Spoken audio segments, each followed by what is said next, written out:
Yeah. I do this intro. So Are we going to introduce ourselves though at the start? yeah, I think so. Yeah. Okay. Yeah. I think we should. Yeah. Yeah. Okay. So you can do that up there. No, Oh.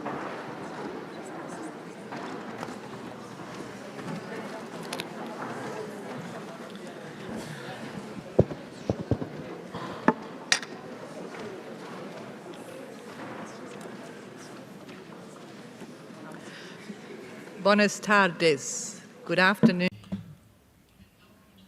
Arratsaldeon, ongi etorri berrirore azkenengo osoko bilkura honetara. Bilkura honetan saiatuko gara soka muturrak nolabait lotzen. Ne Christine Young naiz eta Australiako hiri eta komunitate lagunkoien saretik nator. Mendebaldeko Australian gaude eta sareko bazkideak gara. Gure komunitate batzuk ere kideak dira, udalerri batzuk badaude kide izan gabe, marko honen zati batzuk behintzat erabiltzen dituztenak. urte asko daramatzat gainera, ibilbide honetan, nire udalerrian hasi nintzenean, bi udalerri besterik ez zeuden Australia osoan sare honetan, edo hobeto esan da, Omeren proiektu pilotuan, 2006-2007 bitartean.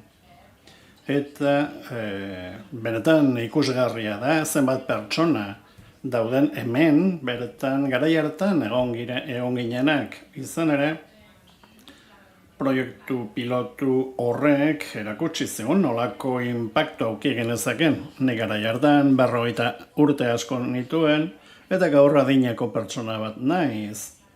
Beraz, oso interesgarria da hemen egotea. Ni bezalako pertsonai buruz, esperientzia desberdina da, ongi dago. Ni ere ari bai naiz zahartzen eta gustatzen zait ikustea mundu honetan oraindik ongi etorria naizela. Askotan ez digutelako kasurik egiten adinkeriaren eraginez. Mendebaldeko Australiako hiriek, hemen aipatu diren beste hirien antzeko ezaugarriak ditugu, erronka antzeko xamarrak eta erronka geografiko bat ere bai. Herrialde bat izango bagina, 16. herrialderik handienetakoa izango ginen, baina 3 milioi biztanle besterik ez ditu, horregaz nahi du dentsitate oso txikia daukagula. Gehienak hiriburuan bizi gara, baina udalerri eta herriska asko dauzkagu, urrutiko tokietan, zeinetan jende asko bizi den, jatorrizko herrietakoak.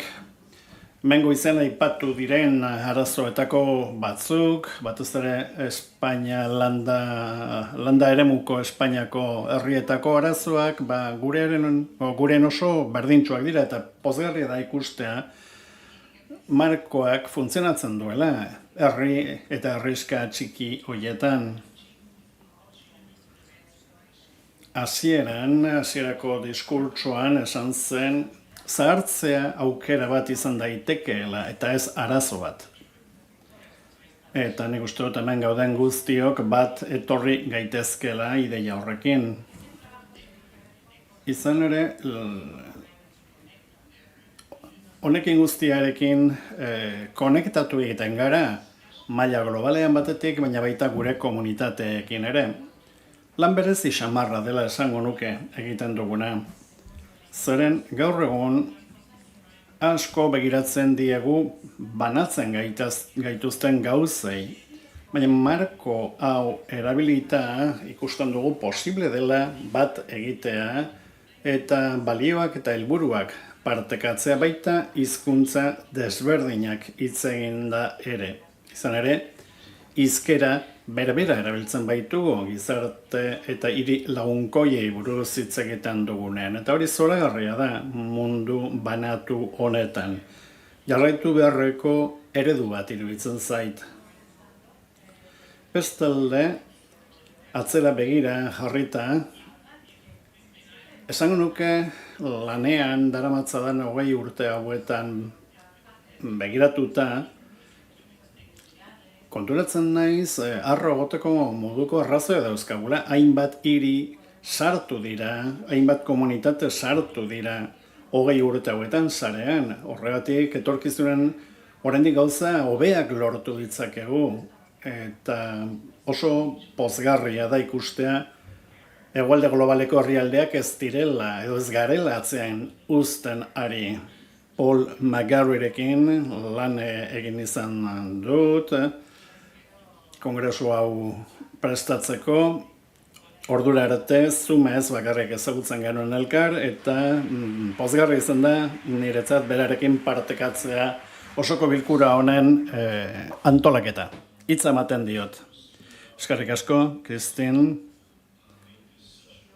Kristin eta bioi eskatu zigutenean bilkura hau zuzentzea, pentsatu genen oso garrantzitsuak izango ginela, azkenengo bilkura izango zelako, eta, bueno, bi persona klasiko izango ginen, agur esateko, ekitaldi guztiari. Orduan, ore handia sentitu genuen. Tira, eskatu digute pixka bat laburtzeko, 3-4 egun hauetan gertatu den guztia, eta, bueno, ezer baino lehenago neure burua aurkeztu beharko nuke, egia da. Paul McGarry naiz, Manchesterreko, edo Manchester handia ditzen dugun horretan lan egiten dugu, zahartze kontuetan, eta benetan lantalde zoragarri bat zuzentzen dut. Bertan, Manchester handian, gutxi gora bera, 3.000 langile dauzkagu. Nikolaak lehenago aipatu du nolako lanak egiten ditugun eta nolako jarduerak bultzatzen ditugun, horregatik ez dut horretaz zer esango berriro. Baina atzera begiratuta 35 urte nituen hain zuzen ere Manchesterko udalerako lehen ekintza plana idatzi nuenean, adinekoi buruz, eta zertaz hitz egiten zen gara hartan? Garraioaz, etxe bizitzaz, adinkeriaz. Gauza ezagunak ez denontzat. Politikariak ez dirudi oso lan ona egiten dutenik, 30 urte pasatu direlako eta gai berberak ari garelako lantzen. Baina, tira, gai berberak dira, egia da, baina egoera desberdinean bizi gara gaur egun. Esan beharra daukat, Manchesterko udala izan zela sare globaleko lehen 12 kidetako bat, eta esan behar dut oso ondo pasatu duela lan hau egiten. Benetan, azken batean, gauza berriak asmatzen ari gara, bidea guk geuk urratu dugu, asmatzen ari gara berrikuntzarekin, gauza berriak pentsatuz. Baten batek aste honetan esan zidan, mugimendu honetan ez dago ego handiegirik, eta hori ez da oso normala izaten. Eragile desberdinekin lan egiten duzunean, batzuetan ego oso handiekin topo egiten duzu. Baina egia da, mugimendu honetan dauden egoak ez dira oso handiak, eta horri esker, sareak hobeto funtzionatzen duela esango nuke. Bi kontu.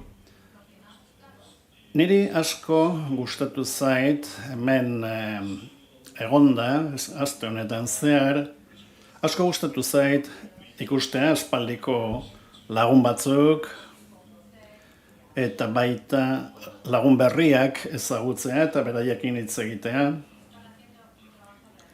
Oso lan zoragarria egiten ari dira, eta konfiantza handia daukat benetan. Erreleboa emango diogula oso talde adimentsu bati, oso ondo prestatuta dagoen pertsona talde bati, hain zuzen ere. Beraz, nahiko baikorra naiz. Eta badago beste kontu bat, eta da, halako paradoxa bat, edo halako ironia bat dagoela egiten dugun horretan. Askotan bakarkako lana izaten da gurea.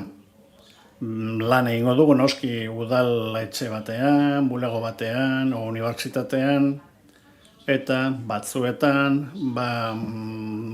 bi besterik ez gara, edo lanaldi erdia besterik ez dugu egiten, eta deskonektatuta sentitzen gara beste pertsonetatik.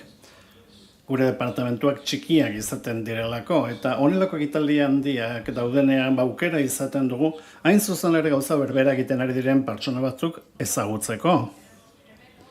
Nolabait, jaiotzeko momentuan banatu gaituzten bikiak izango bagina bezala sentitzen naiz, bai? Gero topatzen dituzu zure biki horiek eta ikusten duzu antzeko gauzak egiten ari zaretela edo garela munduko leku desberdinetan. Egia da, erronka estrategiko oso garrantzitsuak dauzkagula aurrean, etorkizunera begira batez ere, datozen 2 urte hauetan, Singapurren egingo den kongresua prestatzen dugun bitartean, erronka horietan pentsatu beharko genuke. Nik esan nuke nahiko onak garela gauzak antolatzeko orduan, adinekoei parte hartzen usteko momentuan, baina behar da falta zaigu beste esparru batzuetan. Adibidez, gure historia kontatzea, behar da gurekin ados ez dauden pertsonei, edo egiten dugunaren garrantzia ikusten ez dutenei, gure esperientziak kontatzea. Eta modu estrategikoan pentsatu beharko genuke, etorkizunean zer egingo dugun, non bilatuko ditugu aliatuak. Hori Kristinak ere esaten du askotan. Egiten dugun guztia inklusiboa izango dela bermatzeko. Pertsonak batu egingo dituen zerbait. Ni Dublingo kongresuan egon nintzen, 2011an esan didate, denbora asko pasatu da, egia, nik oso ondo pasatu nuen, Dublinen, aurkezpen oso onak egin ziren, ni entzule egon nintzen, eta gauza zoragarriak egitu zituzten pertsonak ezagutu nituen, oso ondo pasatu nuen, hainbat jenderekin, kantatzen ere bai, edaten ere bai, batzuetan. Hau diot, zeren halako kongresu batera joaten zarenean, ez duzu, benetan, ahazten, esperientzia hori beti geratzen da, zure baitan, beti gogoratzen dugu zer edo zer.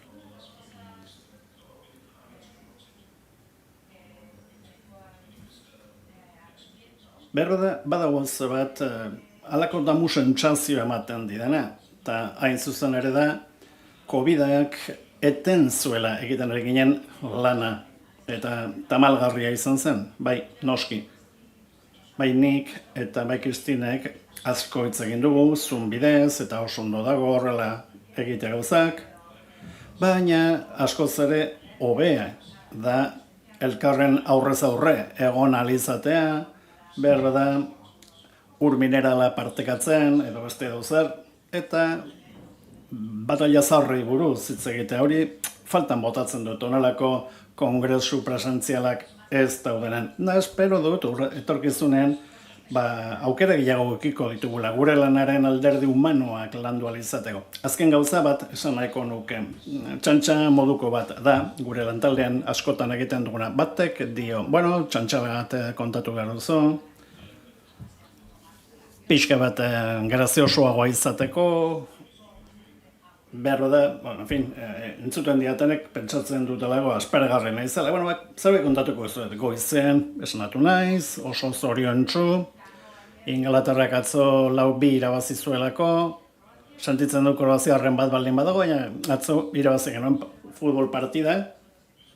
Ezagit zuek berdin sentituko zareten, ni noiko urduri sentitzen naiz atzo emaztearekin, hitz genuen, bera irlandarra denez, berdin zion nork irabazten zuen.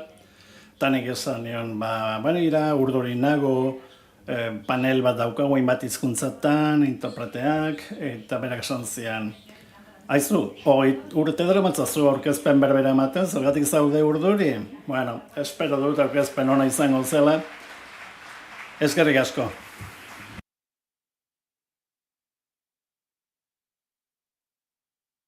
Eskerrik asko, Paul.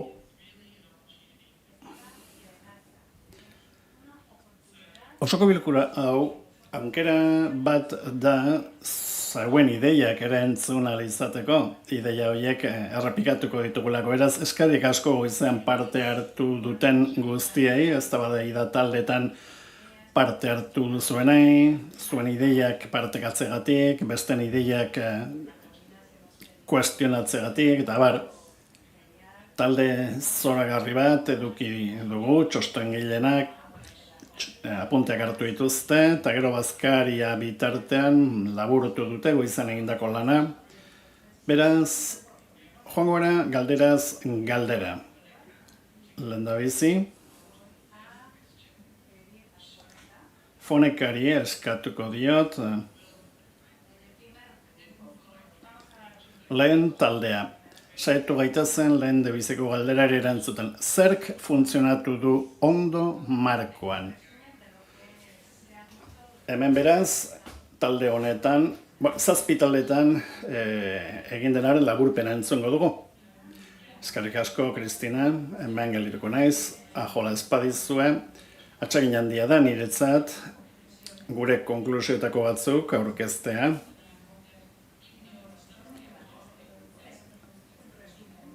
Laburpen bat da, noski, zazpi taldeetan esan diren gauzei buruz.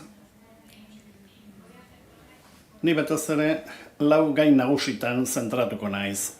Hasteko,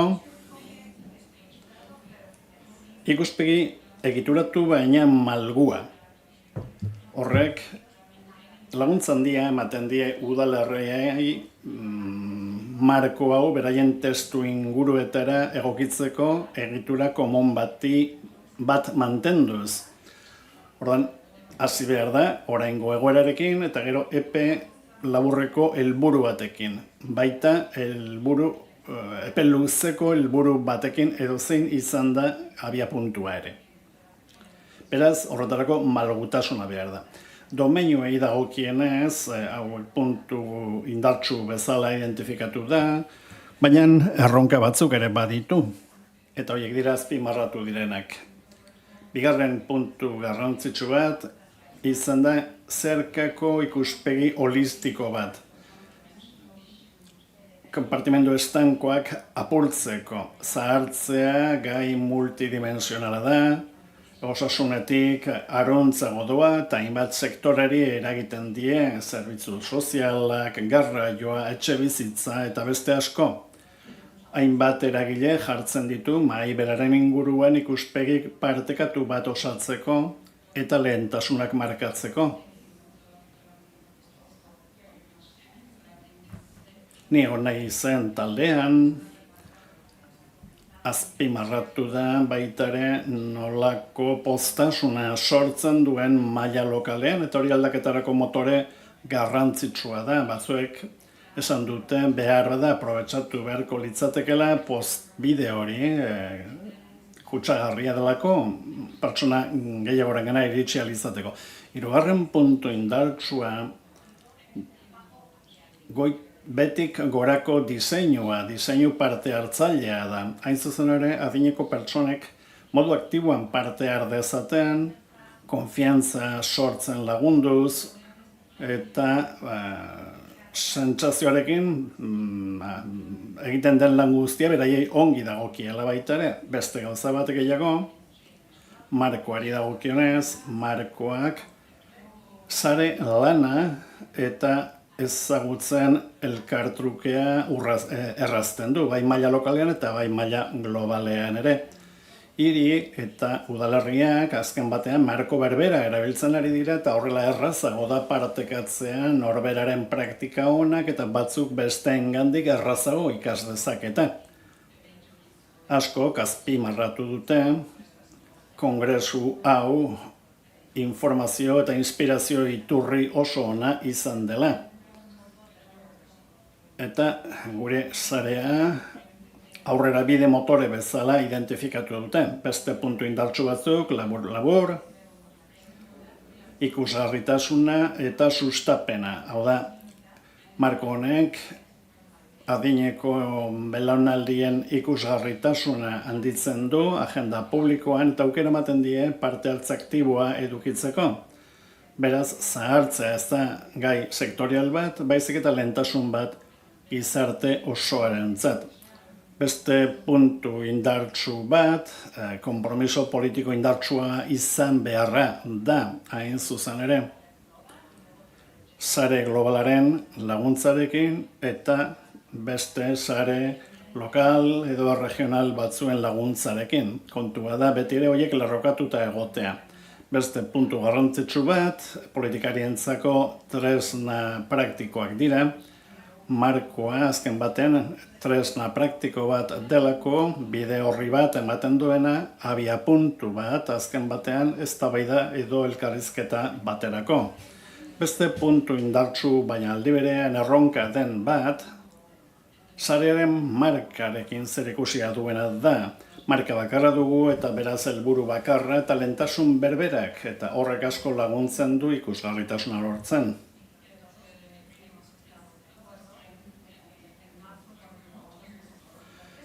Denok ados gaude, markoak puntu indartsu asko dituela, horregatik gaude hemen, eta iruditzen zaigu potentzial handia daukala.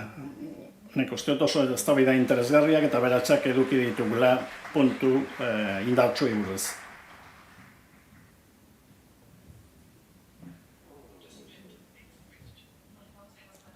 Tira guazen hurrengo galderara.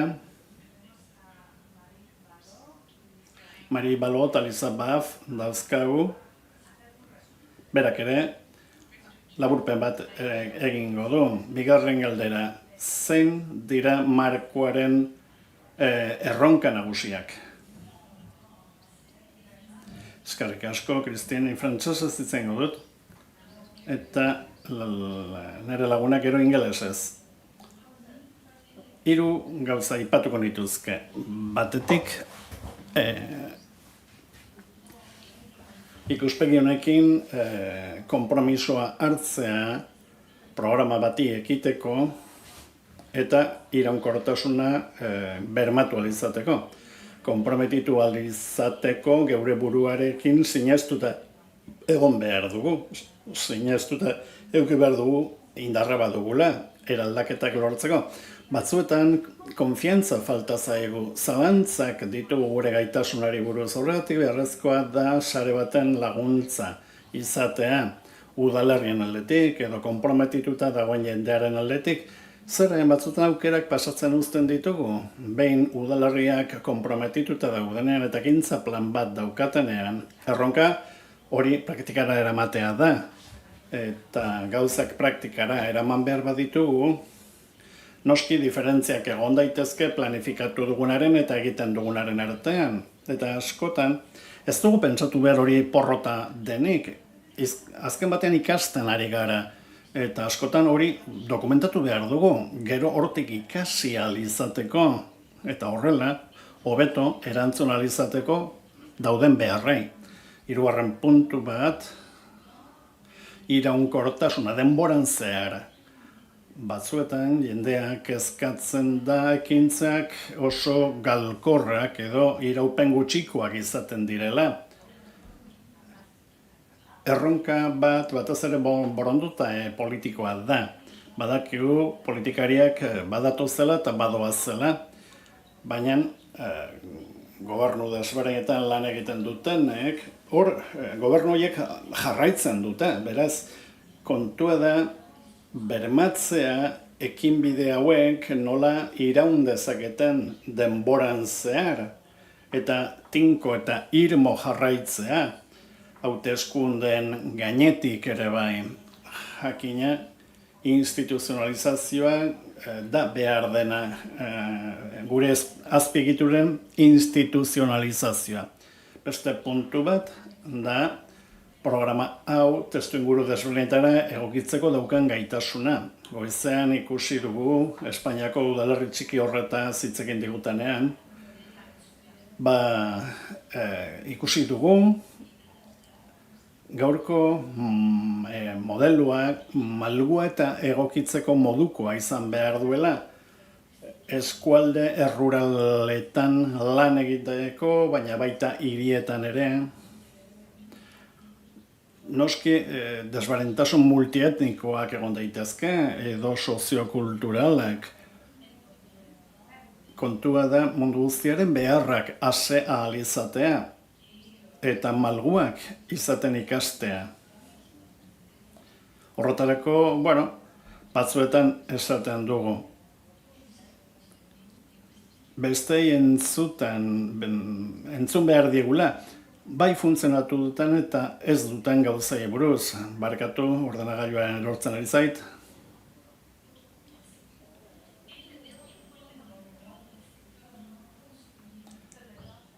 Azken puntua da nola jarraitu parte hartzea sustatzen, inklusioa nola bultzatu. Eta noski horretarako adineko pertsonen konpromiso sakona behar da. Egia da leku batzuetan oraindik zaila izaten da adineko pertsonak konbentzitzea. Nik uste dut lehentasuna eman behar zaiela hain zuzen ere adinekoen iritziari eta hitzari. Baina horretarako belaunaldi arteko tasun hitza behar dugu. Horrela ikuspegi desberdinak atera izateko eta inklusioa bermatu. Ingurune desberdinetan bizi direnen inklusioa noski. Baita genero desberdinak, talde minoritarioak, hori aberastasuna da, azken batean. Denek egon behar dute inkluiturik ekinbide honetan. Frantsesez entzun dizuan bitartean gogoratu naiz, Quebeceko frantsesa ulertzen dudala, Quebeceko kongresuan egon nintzelako, hain zuzen ere.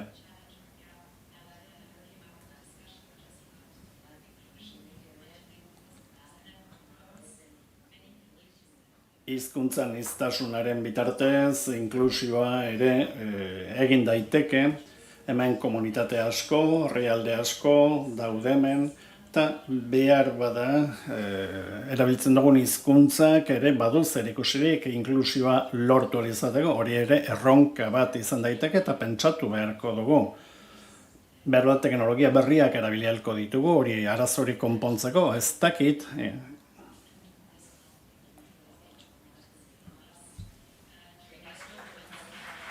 Bide bat ez, interpretein eskertu nahi diet egiten ari diren lana.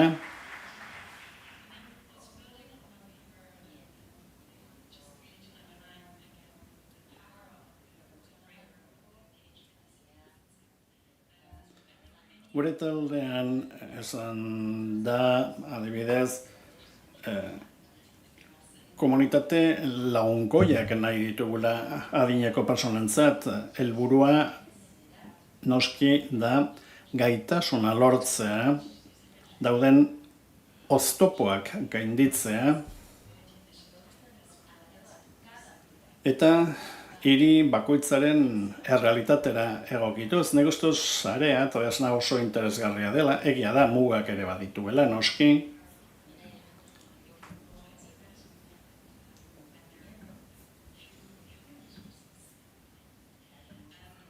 Oro, ara giza baliabide gutxi izaten ditugu.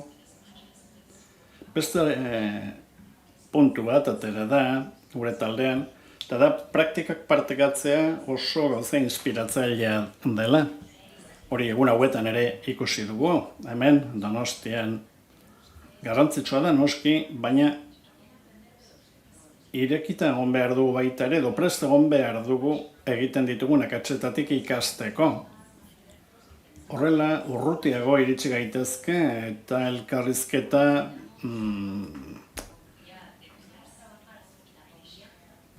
konfiantzazkoak eduki ditzakegu sarean. Gauzak lasaitasunez partekatu ahal izateko eta esateko begira honek ez digo ondo funtzionatu, ez egin hori.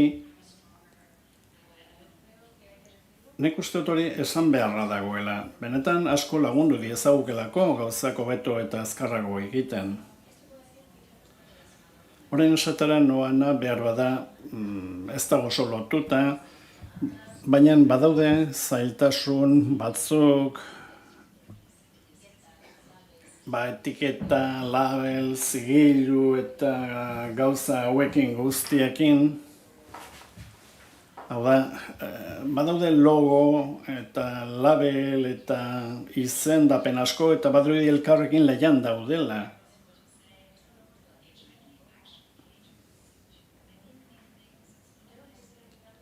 Nik uste lagunkoi izateak gauza asko inplikatzen dituela, ez da gauza bakar isolatu bat.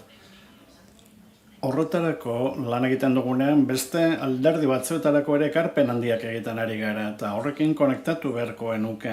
Eta batez ere azpimarratu udalerriei komunikatzen diegun guztia, maila politikoan, edo gizarte zibilari.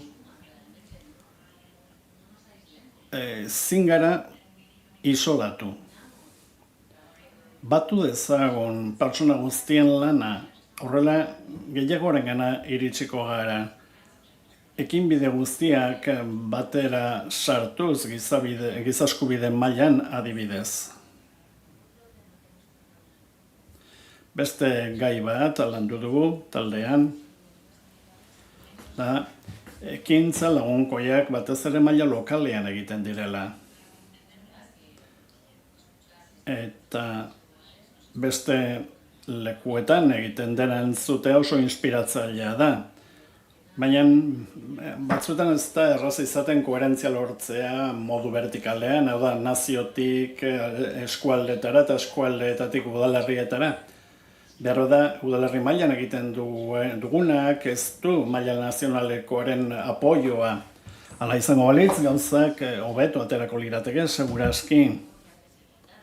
Adibidez, egon daitezken desberdintasunak edo desberdinkeriak konpontzen saiatu gintezke horrela.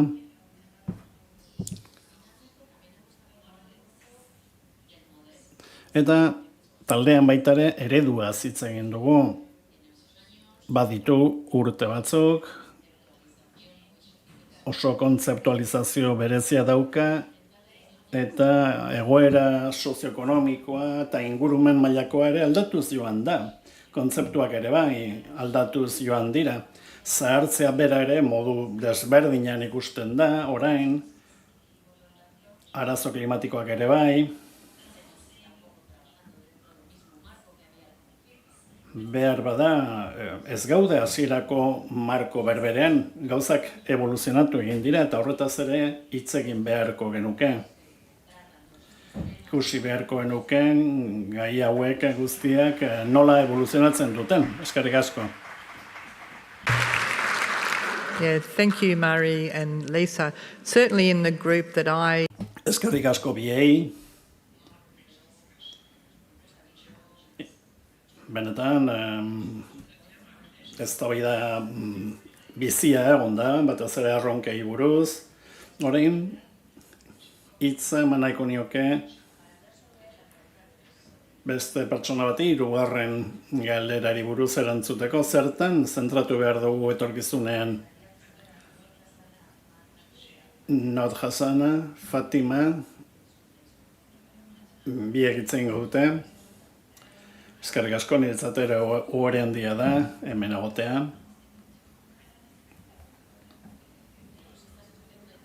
Guk sentsazioa daukagu bi sektoretan lan egin behar dugula, berbada aplikazio praktikoen ikuspegitik.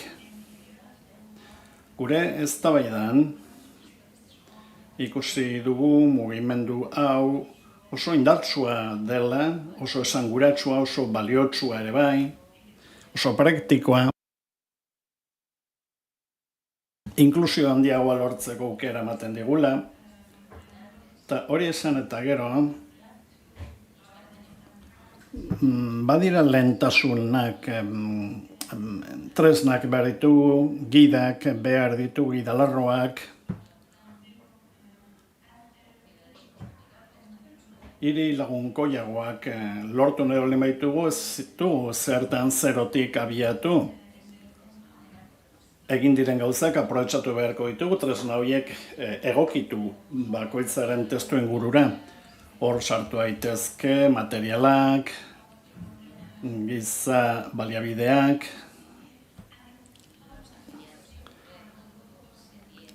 bazkide berriekin partekatu daitezke horiek denak,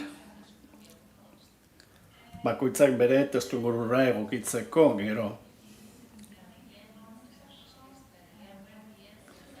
Bestalde ondo legoke, halako leihatila bakar moduko bat edukitzea, hau da leku jakin bat laguntza eskatzeko.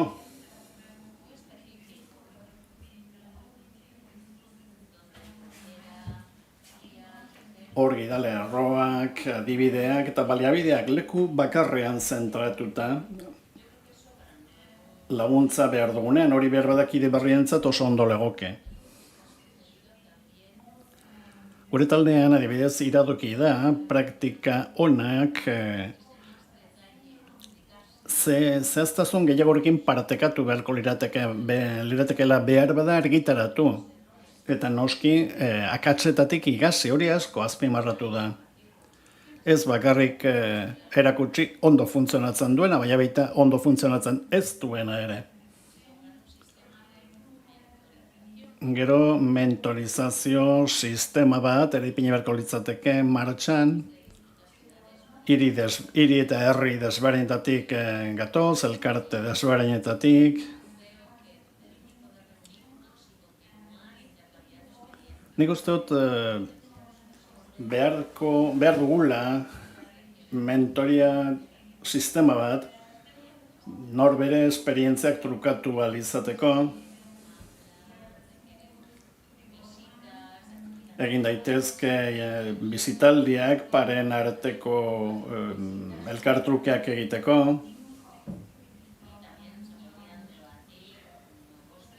behar da gai berriak eztabaidatu ere bai,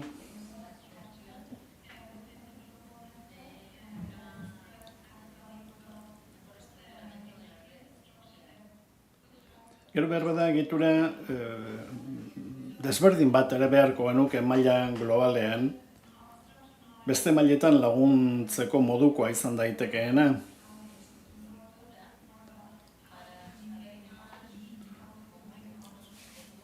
Gain egitura honek lagunduko liguke hobeto komunikatzen, aukerak sortzen eta abar, noski horretarako pertsonal gehiago behar da. Espero dut pertsonal gehiago lortuko dugula, itxaropena bintzat badugu. Egia da lan zoragarria egiten ari zaretela, baina pertsona gehiago behar ditugu. Beste lehentasun bat da inklusioa edukitzea beti ere mugimenduaren erdigunean.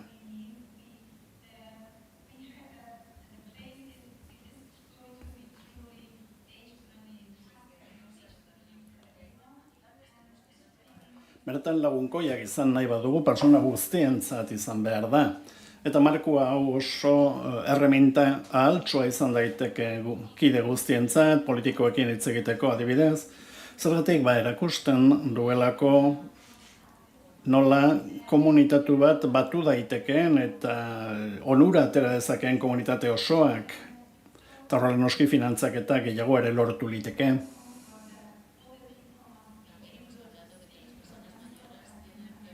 Bestalde, esan dugu adineko pertsonek aukerako behar dutela maila guztietan hitz egiteko, bai maila nazionalean, regionalean eta maila lokalean ere bai. Noski ordezkaritza desberdina izan behar da, anitza izan behar da, ez du zertan adineko pertsona bakar bat besteen izenean hitz egingo duena, aniztasuna islatu behar da. Beste lehentasun bat, adinkeriaren kontra borrokatzea izango litzateke. Horretarako, erabiltzaileengan jarri beharko genuke arreta. Udal mailako erakundeek obligazioa dute adineko pertsonentzat lan egiteko. Eta adineko pertsonek ezagutu behar dituzte beraien eskubideak eta beraien balioa ere bai. Adibide asko eman dira hemen.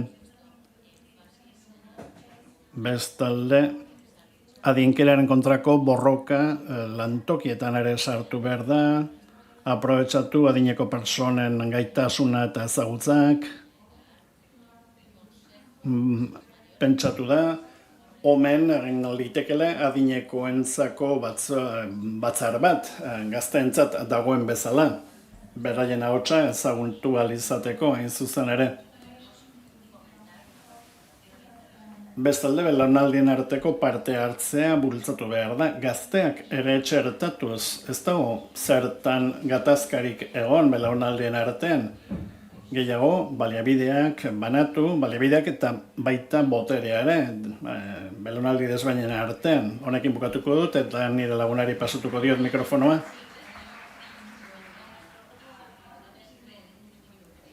Gure taldean ere oso eztabaida sakona egin da. Adibidez, aipatu dugu. Erronkak daudenean parte hartzaileek konponbideak ere ematen dizkigutela, ez bakarrik arazoak.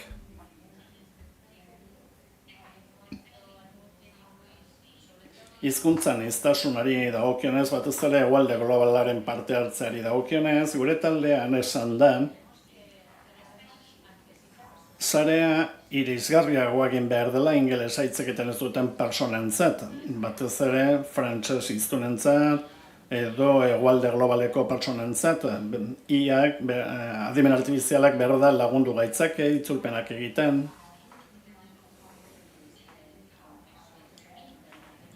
Nazioarteko kongresua oso garrantzitsua da, oso garbi daukagu, baina oso garesti izan daiteke diru sarrera gutxi daukaten herrientzat. Horregatik taldean laguntza gehiago eskatu da, hegoalde globalari emateko, haren ordezkariek ere aukera izan dezaten kongreso hauetara etortzeko. Horrela hobeto ulertuko da nolako oztopo strukturalak dauden. Finantzak eta noski arazo larria da, oso handia.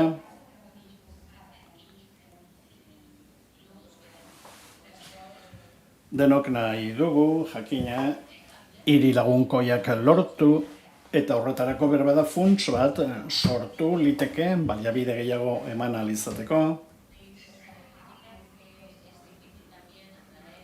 Esaten da zaila izaten dela eragile desberdinen bitartez gauzak egitea, eta horregatik iradokitzen da lankidetza publiko-pribatuaren bitartez egin litekela lana, finantzaketak lortzeko bide desberdinak identifikatu ahal izateko. Baina hau dena ez da ikusi behar koste bat balitz bezala bakarrik. Batez ere inbertsio bat dela ulertu behar dugu, bai maila nazionalean, bai regionalean eta bai maila lokalean ere. Finantzaketari daukionez, hori da guztia. Monitorizazioaz eta ebaluazioaz ere hitz egin du. Nik uste dut adierazleak partekatu beharko genukeela, eta baita behar bada datuen plataforma bat, testuinguru desberdinetako datuak ezagutzeko, ebaluaketa gehiago ere behar dugu, datu desagregatu gehiago, ikerlan gehiago ere.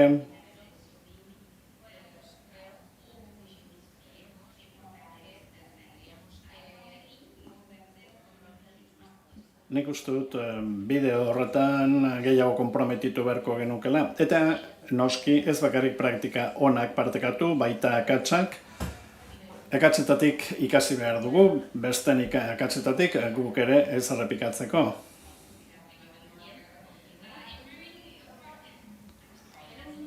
Jarraituko dut.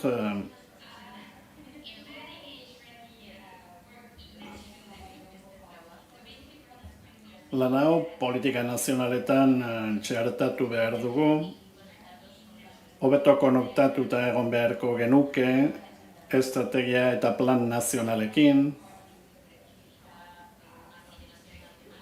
behar da koordinazio nazional batek lagunduko lieke hiriei beraien ahaleginak lerrokatzeko gobernantza maila desberdinetan.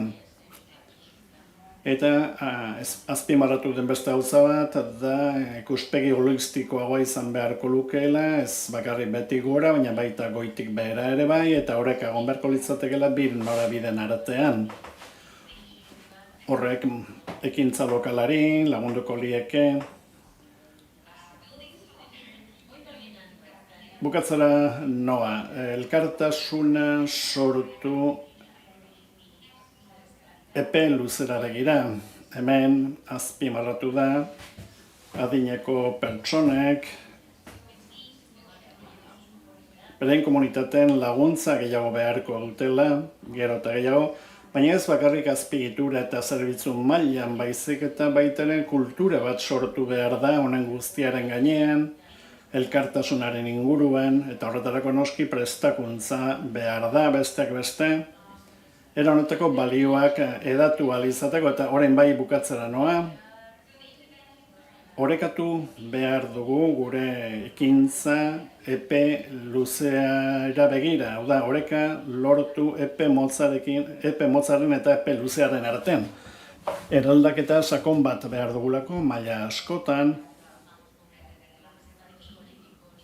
ordezkari politikoekin lan egiten dugunean, epe motzeko ikuspegia izaten da nagusi, baina epe luzeko ikuspegia ere beharrezkoa da. Honek denak erakusten du, sare honek inklusiboagoa izan behar duela, gehiago konektatu behar dugula politikarekin, elkartasunean oinarritu, ondo balatu behar dugu, egiten dugu guztia, entzun behar dugu elkarrengandik ikasi, gure mugimenduaren etorkizuna, ez da bakarrik proiektuen baitan, baina baita erantzunkizun partekatu baten baitan ere.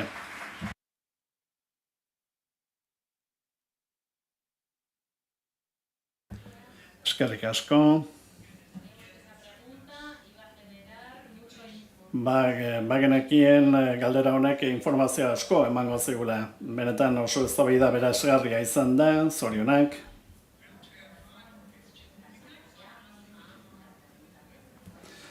Azken galderara pasatuko gara. Bero da, goizago bukatuko dugu, batek daki. Laugarren galdera hoxe da. Baliabide arazorik izango espaliz, edo mugarik izango espagenu, zer ekintza konkretu ingo genituzke adinekoekin lagunkoiak diren komunitateen lana aurrera eramateko. Elena Di Barrio, etorriko da, hizketara, galdera honi erantzutera, hobeto esan da. Hizkuntzan iztasinaz, hitz egiten ari garenez, hemen nago ni.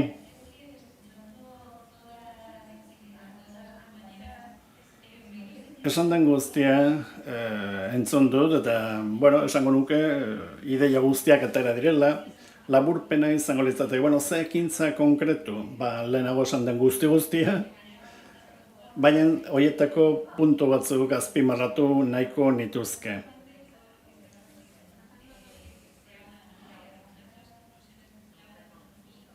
Taldeen ondorio nagusienetako batzuk izan dira, adibidez, proiektu global bat martxan jartzea, esan nahi berri bat emateko zahartzeari eta dinkeria gainditzeko eta beste irudi bat emateko zahartzeari buruz. Nik hemengoekin izan ditudan solosaldietan ikusi dugu idadismoarekin batez ere lan egin behar dugula, hau da, dinkeriaren kontra borrokatu behar dugula, estereotipo batzuk direlako, eta hori egitea ezinbestekoa da, zahartzearen esparruan lan egiten dugunontzat. Baina belaunaldi arteko begirada horrekin. Nik uste dut belaunaldiak helburu berberaren barruan batzeko aukera bat izan daitekela.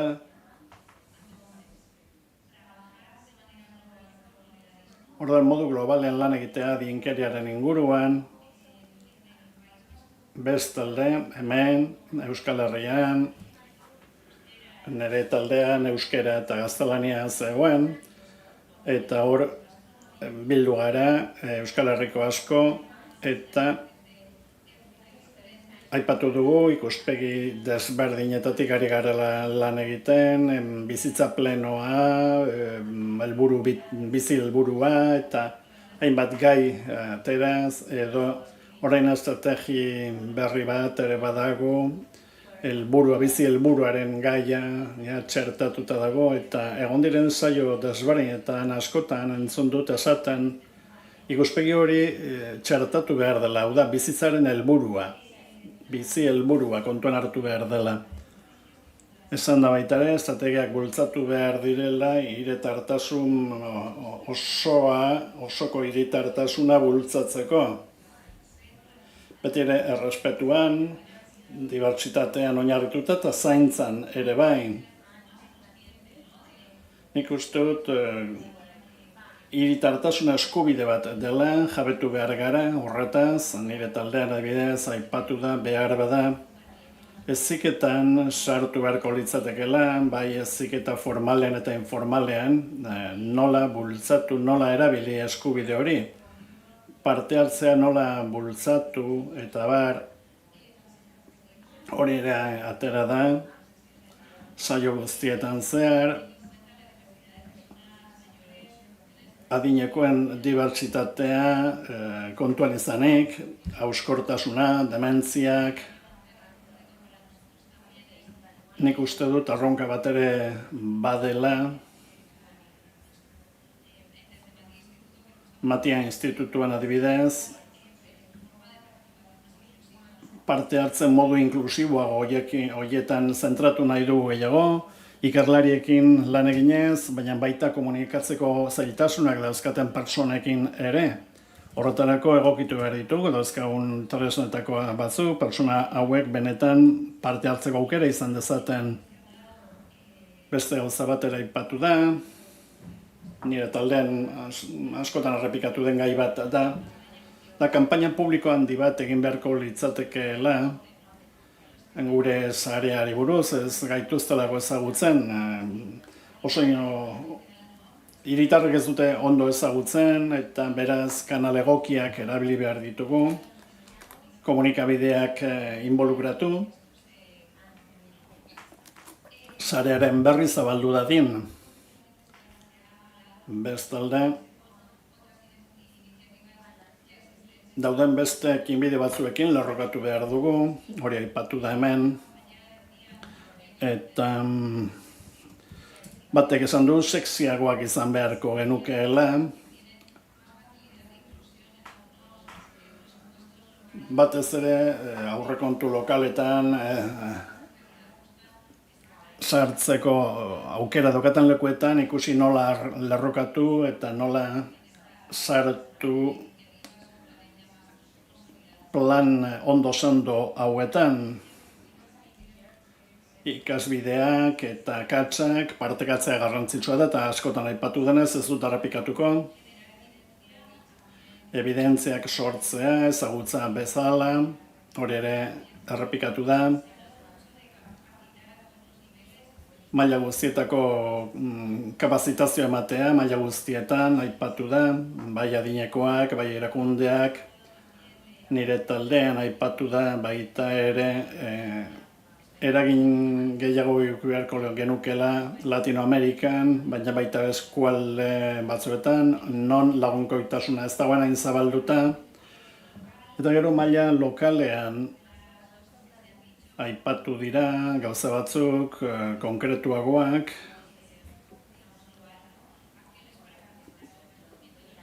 Zahartzea etxean errazteko ekintzak,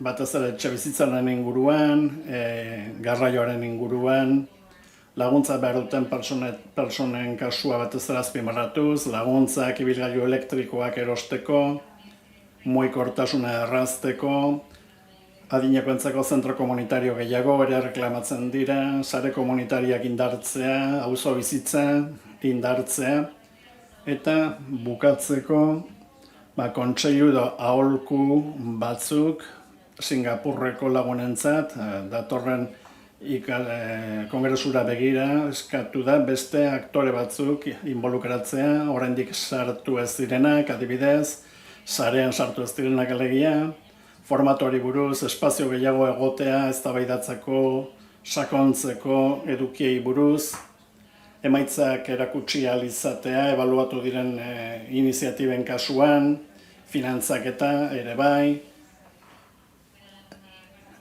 herrialde guztiek parte hartzeko aukera izan dezaten, aforoa ere zabaltzea.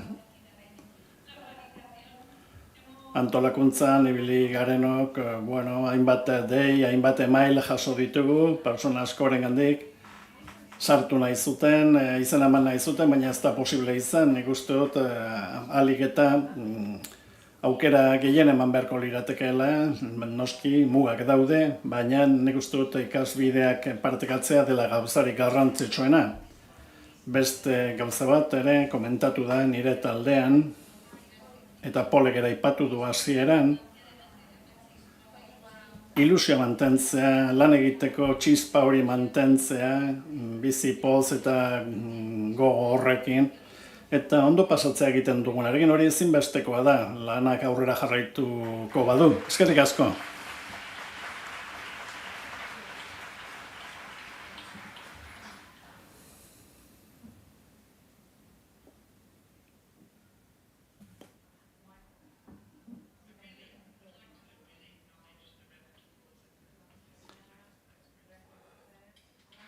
benetan txosten gehiek egin duten lana benetan ona izan dela esan nahiko nuke.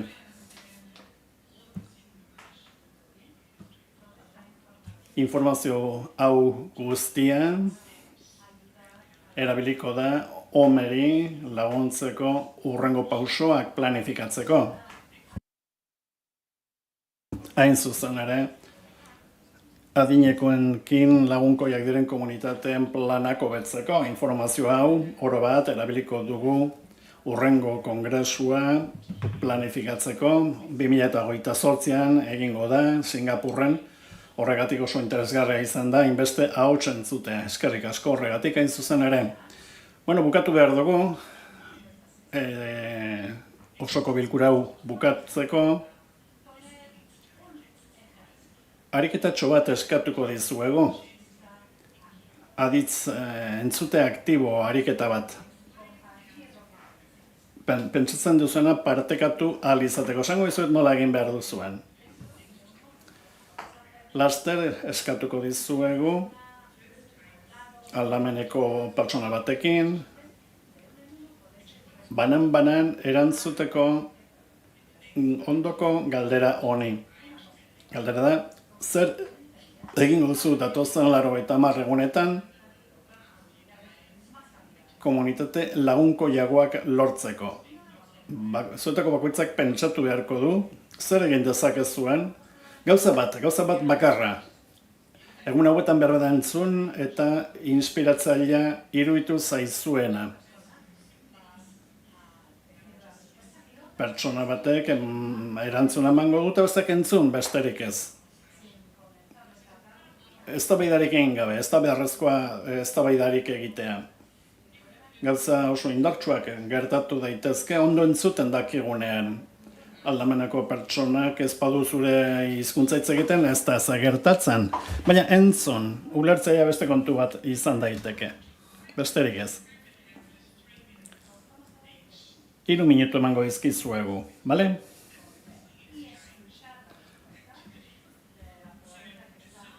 Erantzuteko eta erantzuna entzuteko. Erabaki norekin hitz egingo duzuen eta nork erantzungo duen.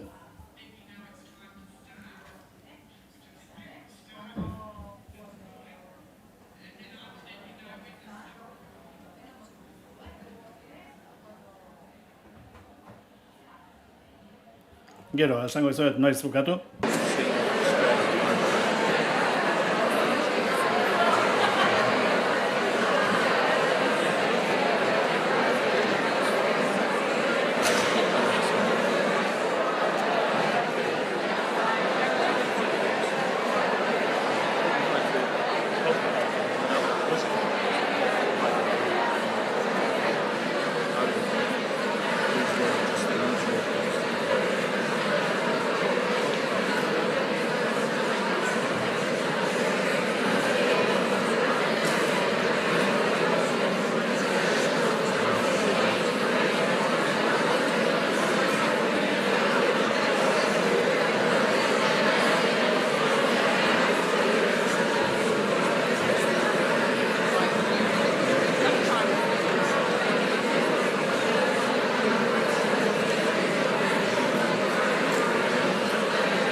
fabulous. If you've had a turn responding to the question, can I ask that you now swap? Just swap, and if you're the person who was being listened to, now it's your turn to listen. So I'll again time 3 minutes, so it's time to swap. But it's great that people have got a lot to say. Yep.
I noticed a mistake I made last one. Well, no, it was not. It was a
Okay.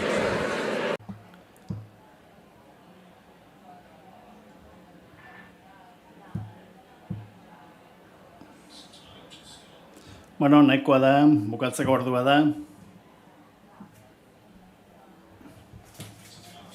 Esan bezala, mundu guztia bukatzeko ordua da.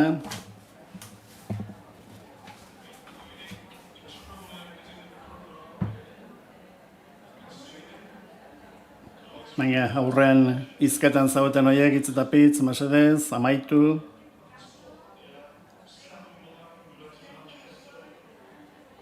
Stephanie White, Manchesterkoa ikusten zaitut. Hor zaude oraindik hizketan, amaitu behar da, mesedez.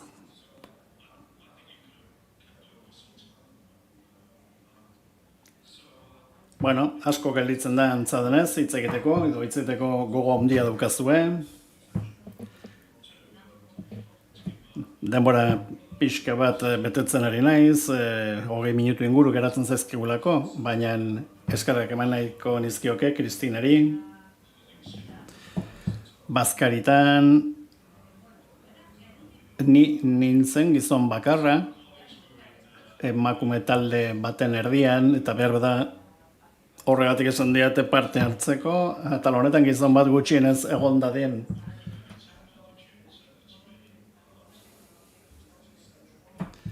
Saiatu garatena idazten, ezagutzen ez duen teknologia bat erabiliz, nik joan den mendean bizi naiz, teknologiari dagokienez, eta horrego naiz. Eta iruditu zait, jakintza eta energia konzentrazio handiak geneukala, adinekoekiko lagunkoitasunaren inguruan, eta bezakit bomba bat erori izan balitz momentu horretan, mugimendu guztia behar da bertan bera geratuko zen, talentu guztia galduko zelako, hori da pentsatu duana bazkari bitarteko bileran. Gauza simplea dirudi behar da, egin diren ideia guztiak laburtzea. Behar da erraza dirudi, baina ez da inondikan ere.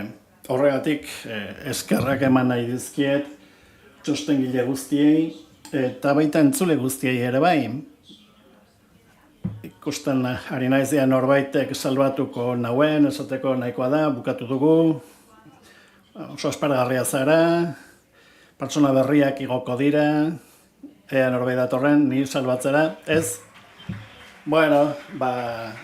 Orduan, bagoaz eta ikusiko dugu ze gertatzen. Eskerrik asko guztiei.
Olá a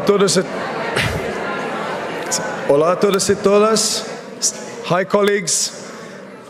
Let me just kindly ask you not to leave, not because of me or Maite or anyone else that is speaking here in the official closing, but because right after the closing we will have a beautiful performance from all the people from Donosti who's prepared this presentation for all of us.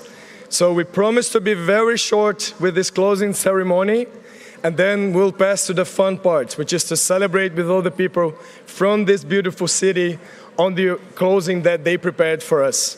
Okay? Thank you.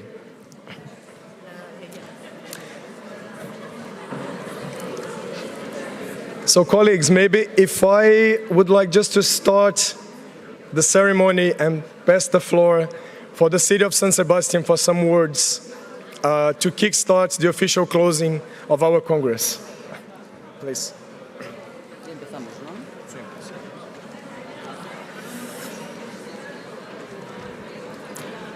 Arratsaldeon guztioi, buenas tardes a todas y a todos. En primer lugar, me gustaría comenzar excusando la ausencia del alcalde de Donostia, Jon Insausti, quien por cuestiones de agenda no va a poder acompañarnos en esta clausura. Quiero agradecer a las diferentes organizaciones y administraciones por haber hecho posible que Donostia haya acogido a este tercer Congreso Mundial de Ciudades y Comunidades Amigables con las Personas Mayores. Como ciudad anfitriona, Donostia y su gobierno municipal queremos despedirnos de este congreso compartiendo algunas reflexiones. La primera es que hemos escuchado.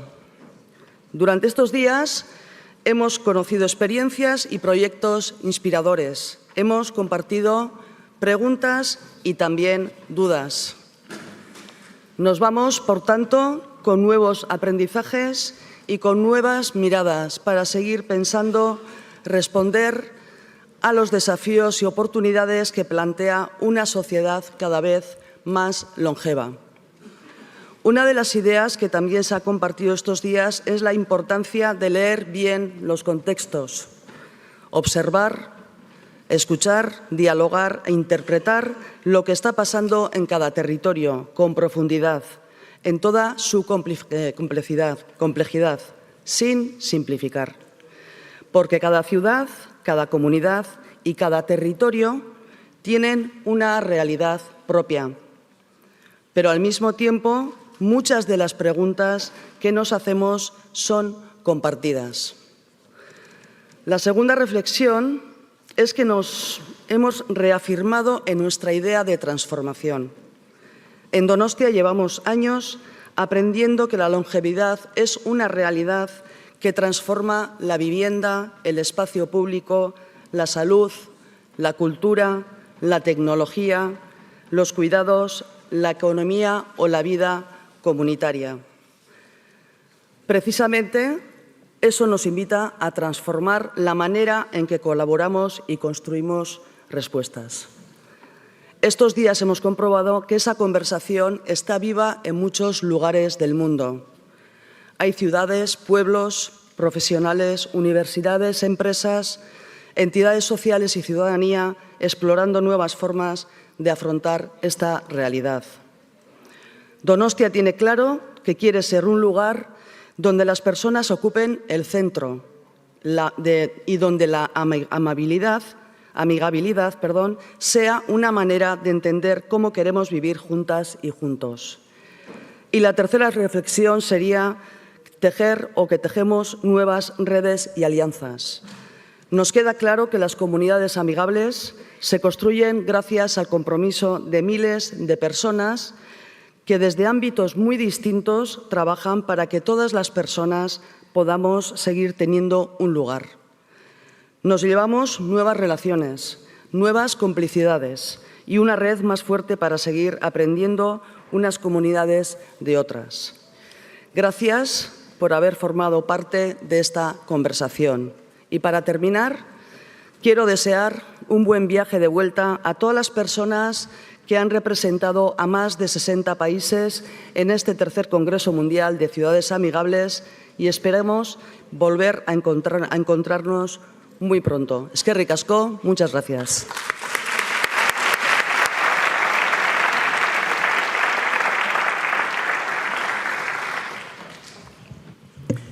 Bueno, queridas amigas y amigos, yo creo que me tengo que presentar porque he estado de introductora, pero no he dicho que soy Maite Sancho, la directora del Inserso, y que, bueno, hemos estado trabajando y trabajando y trabajando. No. Pero bueno, yo creo que llega el momento de finalizar este congreso y también de compartir estas palabras finales para despedirnos antes de regresar a nuestros hogares, a nuestras ciudades, a nuestros pueblos, a nuestros países repartidos por todo el mundo, donde las personas que hemos compartido estos días probablemente volveremos a nuestras rutinas, a lo cotidiano que tanto valoramos, sobre todo después de estar unos días fuera de casa. Hemos asistido a un congreso que también ha sido un encuentro y un reencuentro, un lugar en el que detenernos para mirar, para conectar y para tener un momento de reflexión colectiva. Esperamos que nuestras maletas vuelvan llenas de ideas y también de sueños a compartir.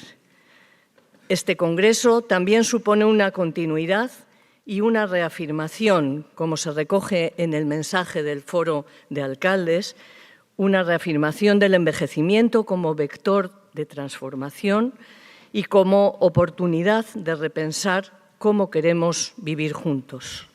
También de repensar este concepto que tanto utilizamos y que es tan bonito, lo común, que es considerado propio, pero lo propio también es común, porque la responsabilidad de cada cual sobre su entorno se ha visto ampliada de forma muy significativa. Esta propuesta que aflora en este Congreso declara una voluntad de cambio cultural respecto a los mismos valores de lo social. En este sentido, ha permitido mirar atrás en el tiempo y también hacia adelante. Siempre es necesario saber de dónde venimos. Aunque no vivimos de la memoria, y esto es muy importante en las personas que envejecemos, debemos agradecer el trabajo previo y también ese enfoque colaborativo con el que ya nació esta red. La mirada atrás, a nivel particular, hace posible reconocer con el tiempo lo que ha sido más valioso. Agradecemos la generosidad con la que se han compartido los aprendizajes de construir los aprendizajes, perdonad, porque es que no estoy acostumbrada a leer, pero esta vez he querido leer. Los aprendizajes de cada uno de los proyectos, estudios, propuestas y políticas sobre los que hemos dialogado. No olvidamos tampoco lo mucho que nos aportó la Segunda Asamblea Mundial del Envejecimiento, año 2002, Madrid. Una sociedad para todas las edades sigue siendo un lema vigente. Y nos corresponde mirar hacia adelante, hacia el futuro. Se ha hablado mucho estos días de la importancia de sostener lo que tenemos.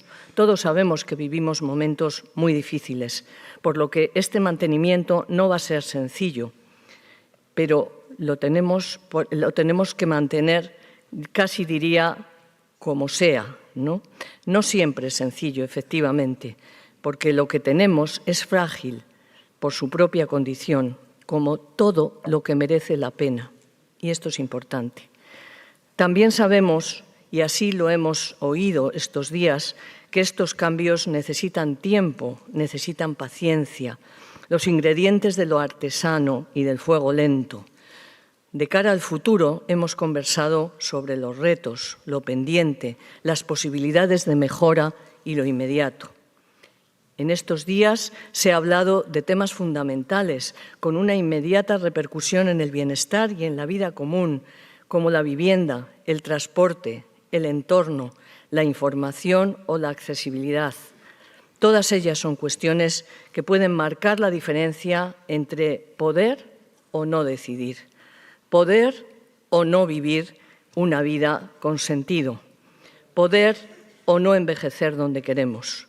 La forma en la que entendemos la salud y la prevención y el diseño y prestación de los cuidados a los que se han dedicado muchas de las intervenciones en estos días son inseparables de estas cuestiones y forman parte de la misma solución.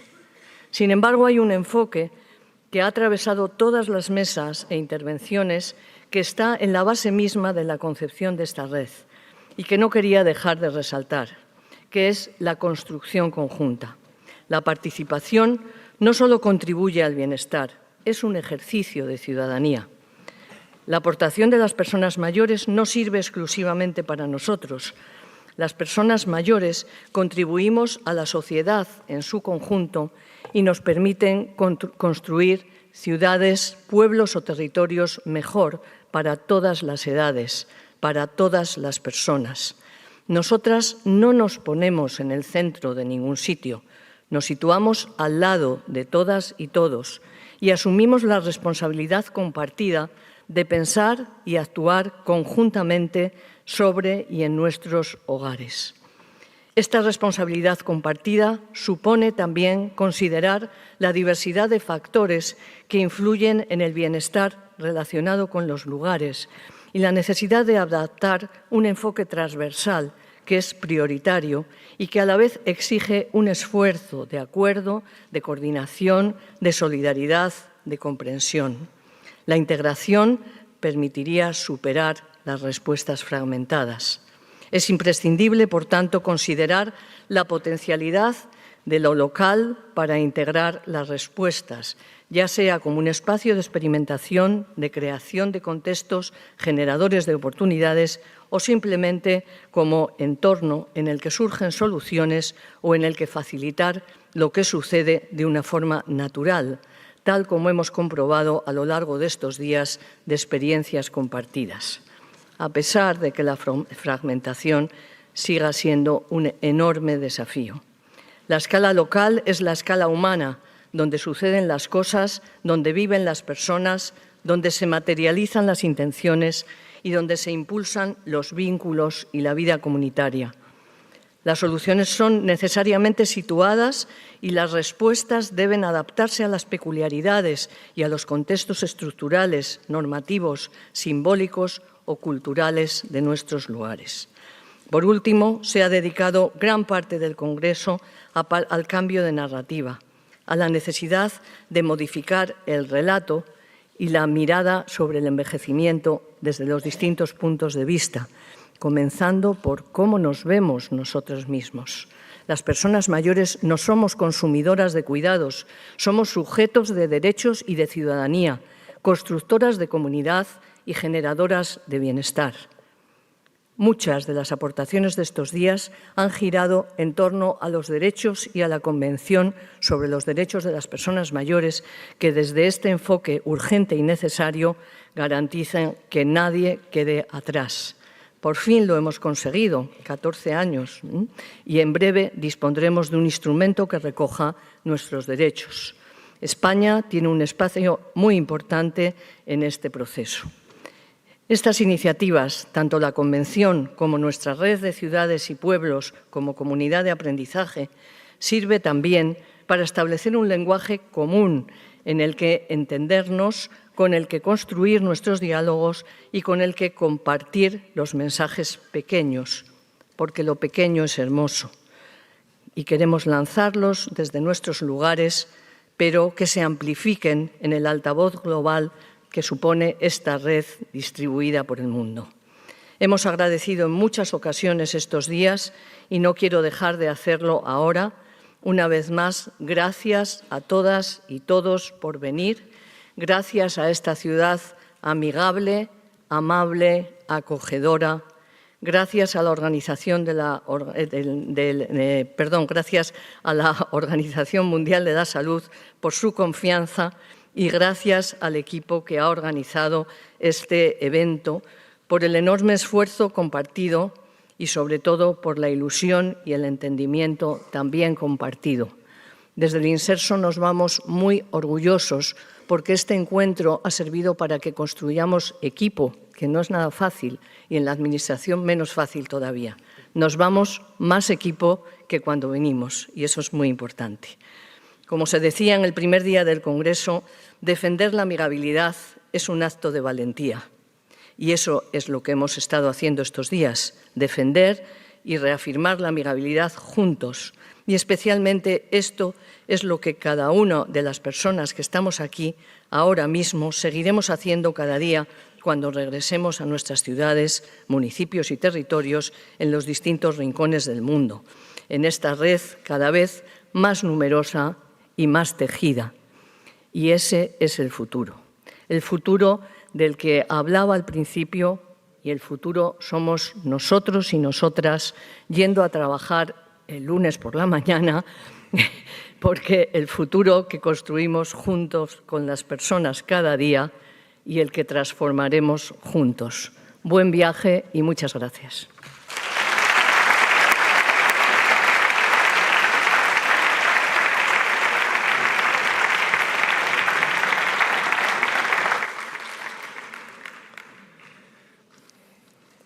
muchísimas gracias Maite y Inserso por el liderazgo en la organización de este evento y muchísimas gracias Esqueri Casco a la bellísima ciudad de Donostia por tenernos. Un especial agradecimiento a vosotros. Para nosotros es una oportunidad fundamental de estar acá. Entonces, una vez más, muchas gracias por tenernos acá. Me gustaría empezar diciendo que de una manera o de otra estoy un poco confuso porque me quedo completamente exhausto y al mismo tiempo muy energizado. I am exhausted and at the same time very energized. And I think that that's something that I would like to take with me as well, and I hope that you can all take with you in this, as a result of these 3 days. This hard collective work sometimes can be tiring, can be lonely, but being together really makes a difference and really makes us feel that we are part of something bigger, we are part of something important, and that we are together in this. I would like also to thank 2 people in special, perhaps one representing all the team from Spain that has made it a reality, and that's Agustín Molina Martínez, the Vice President of the Congress.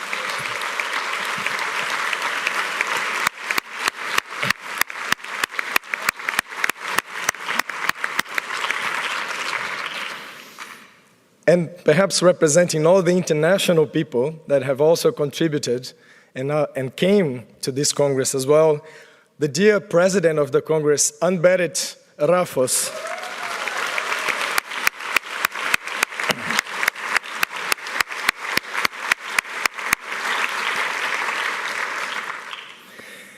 But I would also like to thank and unfortunately, I don't know the names of all these people, the people that clean the rooms that we use today, the health and care workers that while we are here are in someone else's place, home, in Slovenia, in Brazil, in New Zealand, in the Philippines, everywhere around the world. The driver of that little car that you saw in the slide from Pesquesa that are taking people in and out to go shopping, to have fun, to go to healthcare. I would like to thank personally the older people that have rehearsed and that will be with us shortly performing in this very stage here, because it's all of them and it's all of us that will truly make these words that we live today even more age-friendly. I also hope that for those that are longer in this journey, and after this Congress, I realized that we have more people with more years on the age-friendly journey than I have of age. I would really hope that you had the opportunity to strengthen the bonds with old friends, that you also had the chance to make new friends, and that we can continue to meet in person and online, and work together and grow together. And if you don't have a chance to meet in person before 2028, then as you know, we have a place to do that.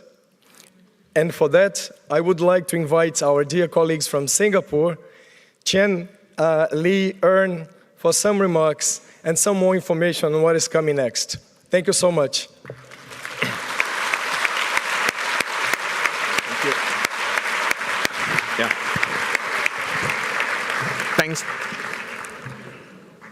Thank you, Tiago. And first and foremost, I'd like to thank our host, San Sebastian. Your warmth, your hospitality, your food, and the program was just fantastic.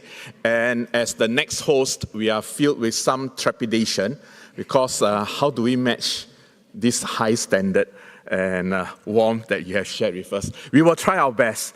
But if we fall short, please forgive us, because you really are a special place. You are really a special people, and all the special people here. So it is with we are humbled and honored to have the privilege and the trust of WHO and all of you to be able to host the 4th World Congress on Age-Friendly Cities and Communities in 2028 in Singapore.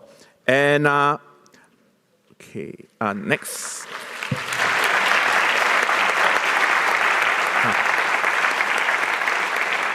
Just like to introduce a bit about Singapore. We are a multiracial, multi-religious country.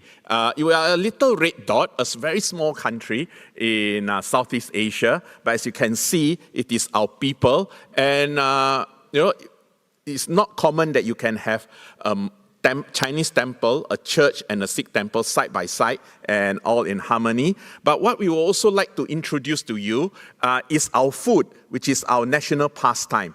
Our hawker centers are our UNESCO unique cultural heritage, and it's actually our national kitchen, where those who are well off, those who are less rich, the young, the old, everyone comes there to eat, and you can have a nice meal there for less than €5. So if you think Singapore is expensive, there are good places which is very affordable, and we will be more than happy to bring you around and show you where to eat and to eat with you as we go around. So as you can see the food.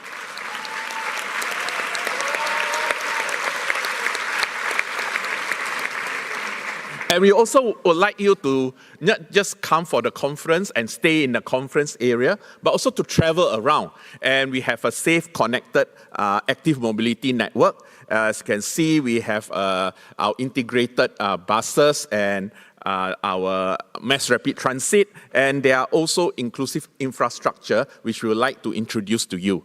So that is a brief update on Singapore. And now for SingHealth, which is an organization, as Tiago said earlier, this is the first time the Congress will be in Singapore. And I think it's also the first time that it is organized by a healthcare system. Because we believe that in order to have healthier cities, we need to have harmonious cities, harmonious communities. We also need all parties to work together. Don't worry, the doctors are not fierce. We don't think that we know everything, because we realize that in SingHealth, we have 12 institutions. We provide care in the hospital, in our national centers, and in our primary care center. But we also provide care in the community, as well as in the homes of our residents. But we can't do this all ourselves. We work with our partners. And as you can see, what we try to do is to address what matters to our patients, what matters to our residents, such that they see that it is worth living.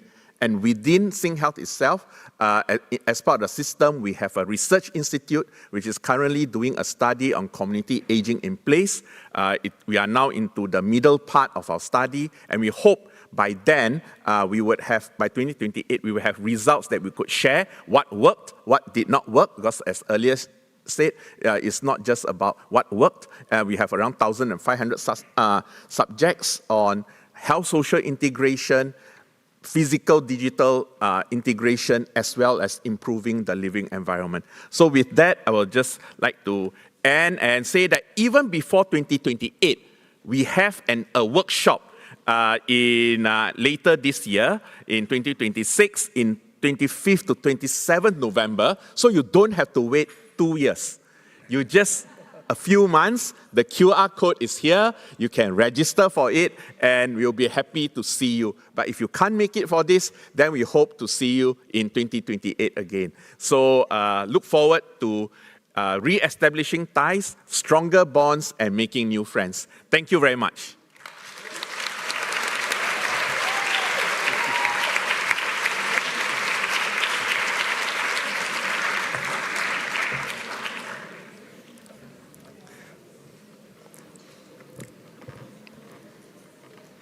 Bueno, amigos y amigas, después de varios días de conferencias, mesas y debates,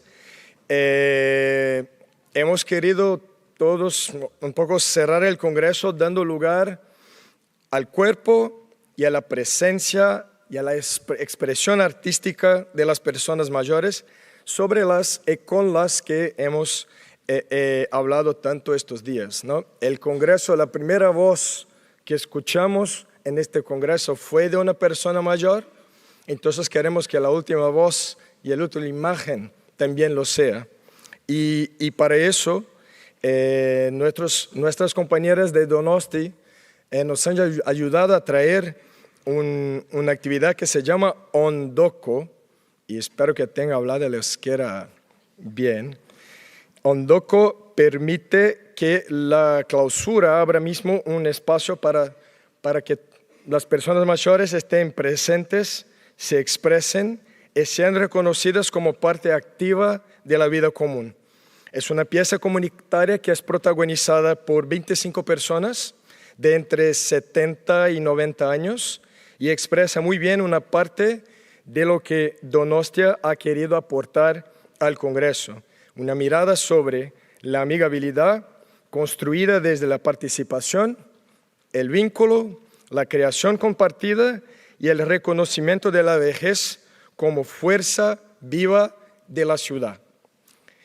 Vamos a necesitar de más o menos unos 3-5 minutos solo para quitar las sillas de esto, para abrir espacio acá, entonces van a cerrar las, ¿cómo decir eso en español? The curtains. Gracias. Entonces, por favor, que aguarden un poco, 3-5 minutos, van a limpiar acá para luego tener la presentación de Ondoko. Muchas gracias.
Kaixo.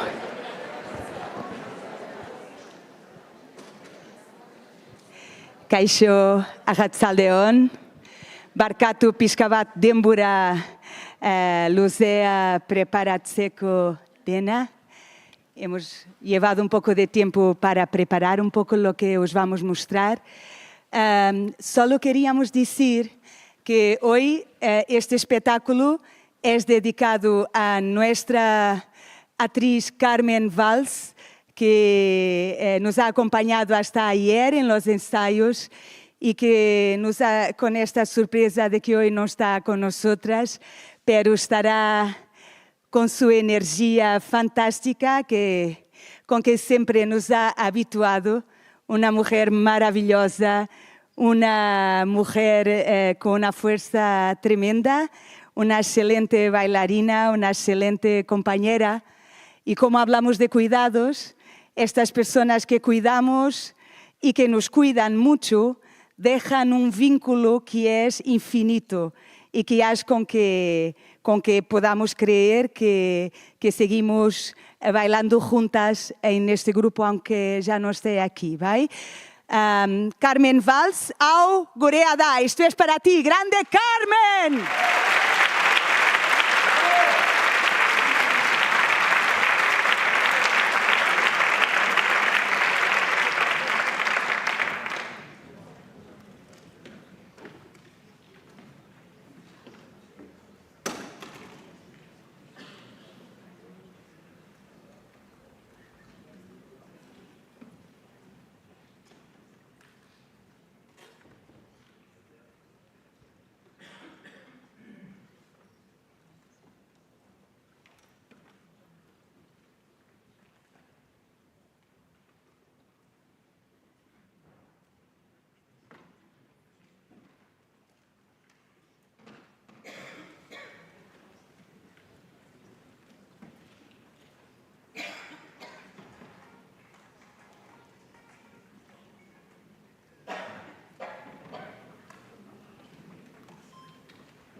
Cari spettatori, amici del Varieté, calorissimo pubblico, buonasera qui al Stellamatto.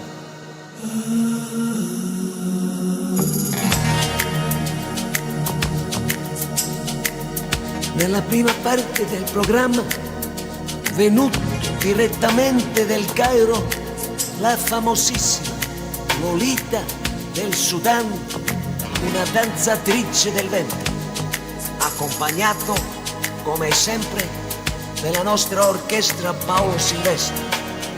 Prego, maestro, a lei.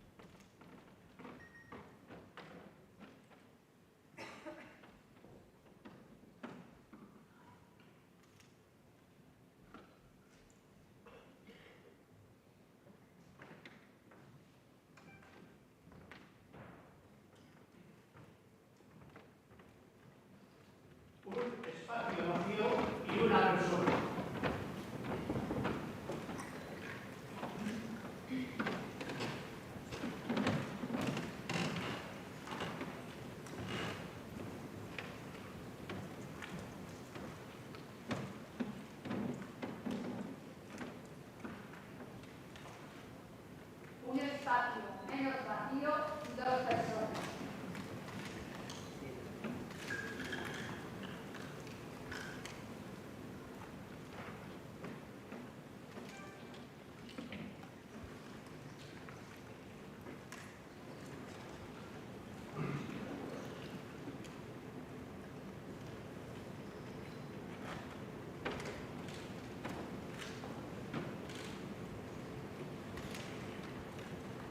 Un espacio vacío, no tan vacío, 2 personas y todos los que van a venir ahora. Un espacio menos vacío y el vacío.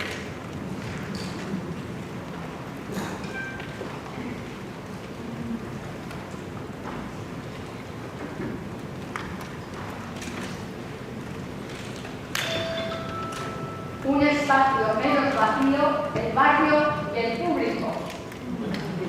Todos frente de día y en este espacio vacío vamos a hacer un espectáculo. Un espectáculo que empezó por estar vacío. Kaixo lagunok, ikusi aldezuen atorra sortu da zenak da, eta adinako jendea. Baina era bat, eta bizitzaria horren oso.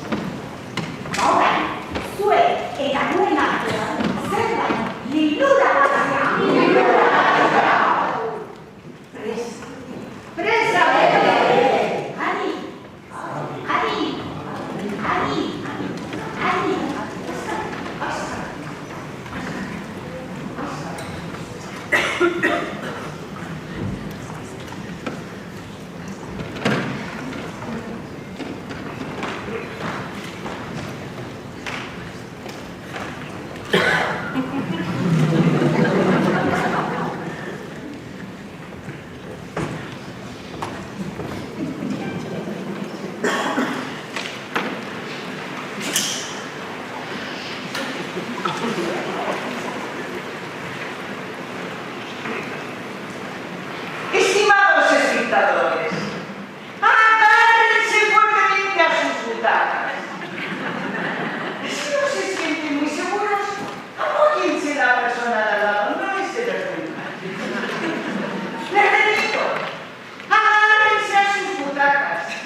Okay, oso ondo, it's very, very good. Un movimiento está súper bien, estáis ocupando muy bien el espacio, de verdad, súper, súper bien, ¿vale? Igual vamos a tener que repetir un poquito de nuevo, ¿vale? We repeat again. Ok, si alguien está cansado o cansada, os podéis sentar, ¿vale? A paurrera.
Cuando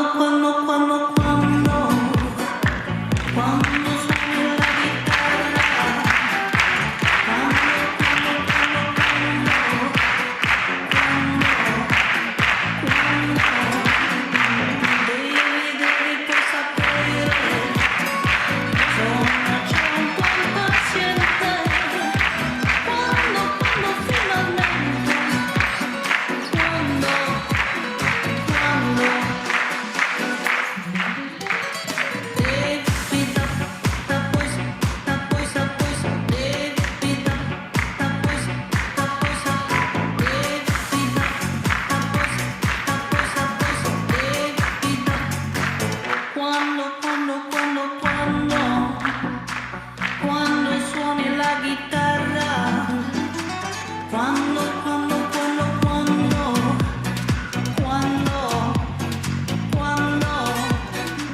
devi poi sapere, sono già un po' impaziente.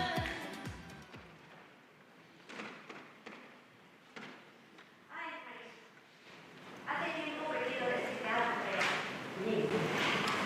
la vejez es una mierda.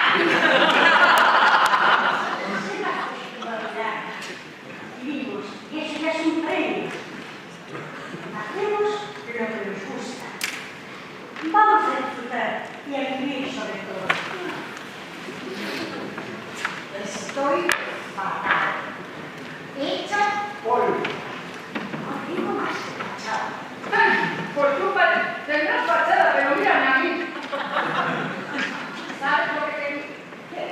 Que me voy a comprar una escopeta. ¿Por qué va a ser? Para ser visitando. Oye, ¿sabes algo de María Luisa? ¿No sabéis?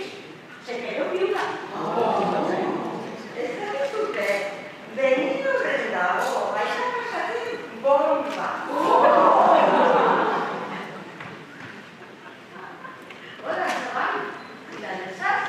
Muy contento de estar en este maravilloso congreso, porque la vida es corta y hay que disfrutarla. Ay, la vida es corta, chaval.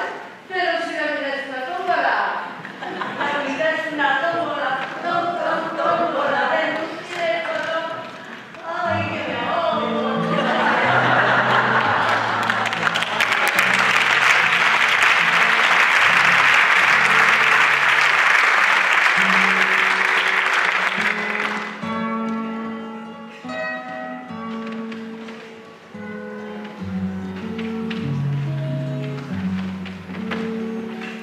Orillitas del canal, cuando llega la mañana, sale cantando la noche desde lo de Valderrama. Sale cantando la noche desde lo de Valderrama. Adentro puro temblor, el bombo con la mano y se alborota quemando del chispear la guitarra. Y se alborota quemando del chispear la guitarra. Lucero solita, brote del alba, ¿dónde iremos a parar si se apaga Valderrama? ¿Dónde iremos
Por ejemplo, el baile.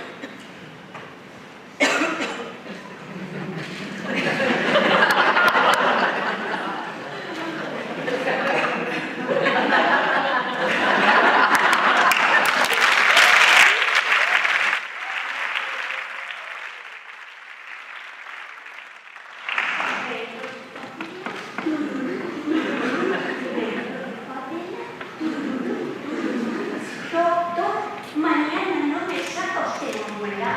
Aunque me muera de dolor. ¿Por qué? Porque la persona se le dieron un tremendo colgón. La infantil.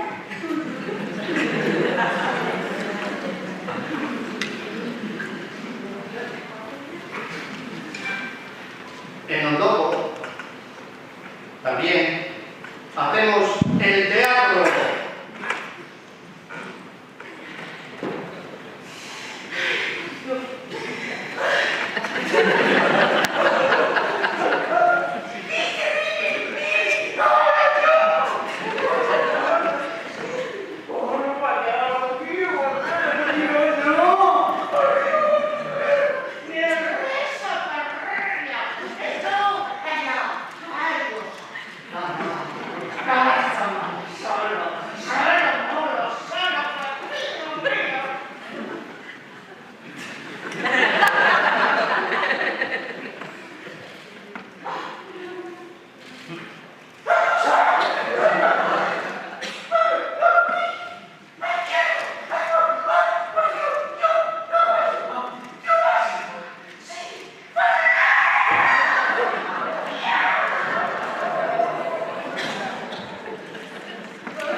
La gimnasia.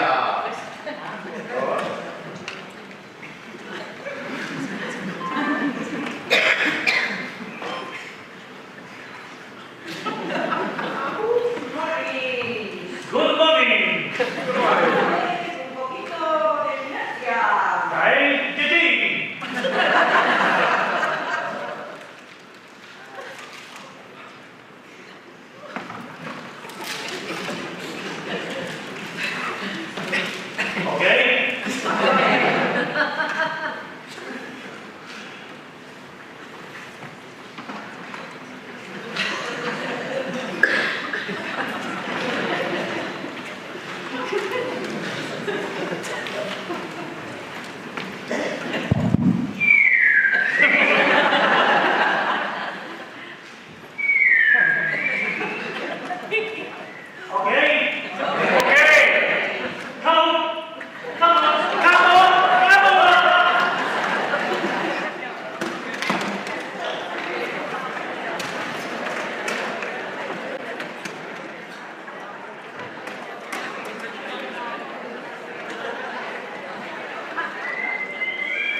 Viene la poesía.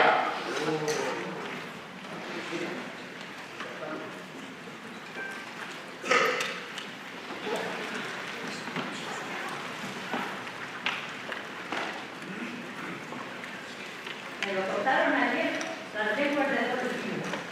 Y de casarse hace un mes me quedé tranquilo. Otro cualquiera en mi casa empezaba a llorar. Yo, cruzándome de brazos, dije que me daba igual. Nada de pegar ni tiros ni quedar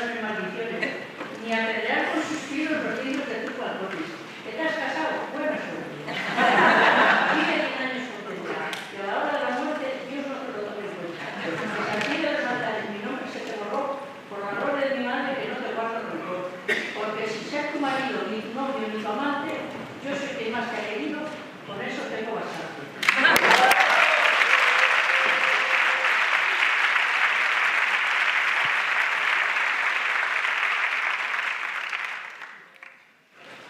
En Otoco también hablamos que es bueno cambiar. Pero me tiene que dar a ver. Me olvida los gestos. Es bueno cambiar. Mirar. Mirar. Es bueno mirar. La vecina de arriba, de abajo. Es bueno mirar al que está a tu lado, al que viene por la escalera, al que está a tu lado, al que está arriba y no sonríe desde que está abajo. En Otoco también hablamos que es bueno cambiar, sin importarnos el tiempo pasado. Es la forma de seguir vivo, es una forma de estar vivo.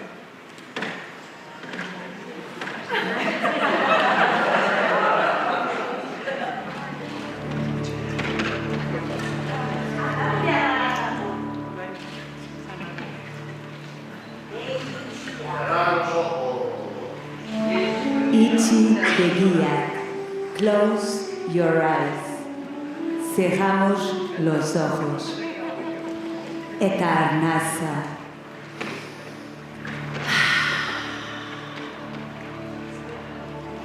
Itxi begiak.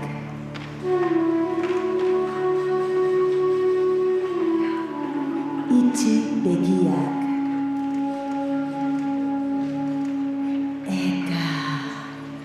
Etorri ondoko, apari, itxi begiak.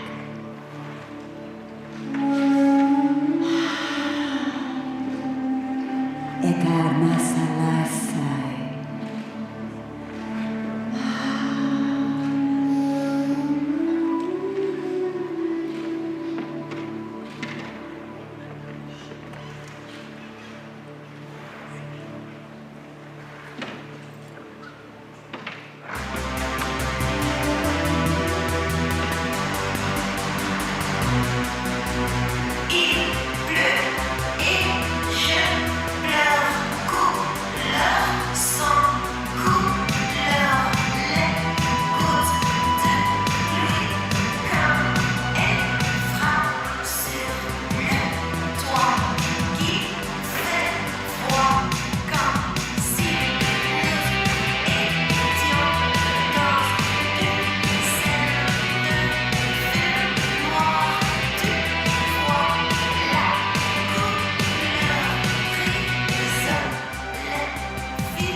Carmen también decía,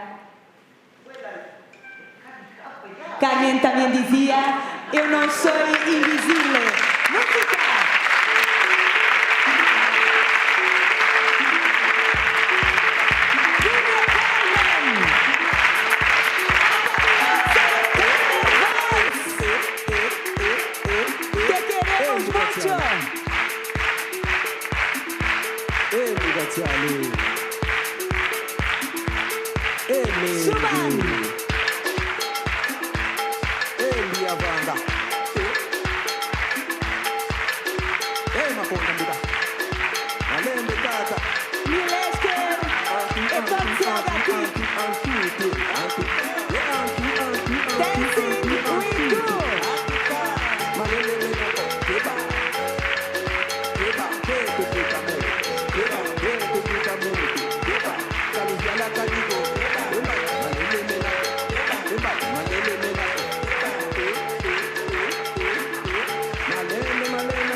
Kaixo,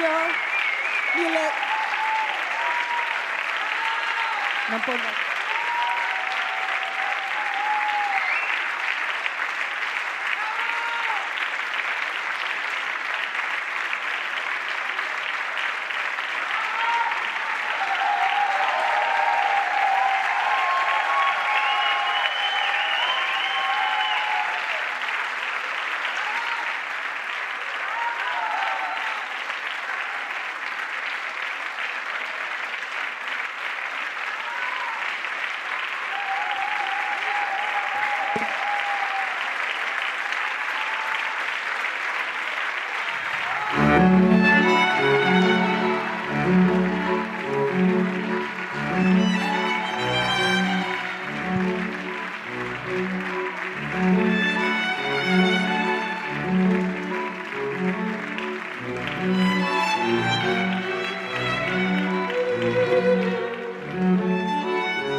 Ai, meu Deus. Ai, paz.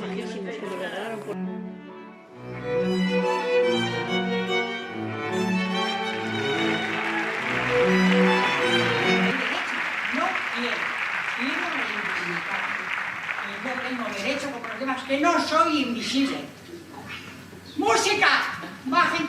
pista que quieran bailar y vamos a bailar.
Laura y Nando, no sé si estáis ahí.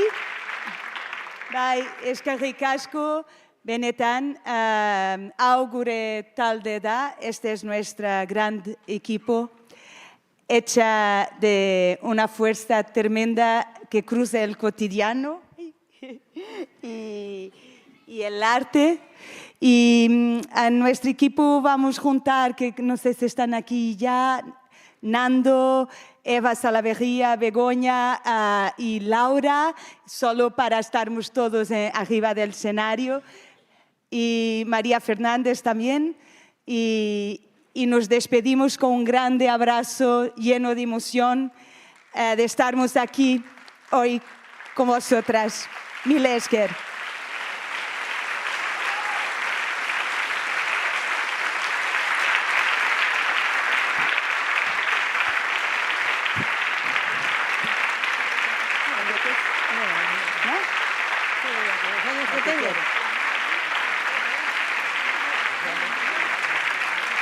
¿Quieres decir lo que quieras? No puedo decir eso.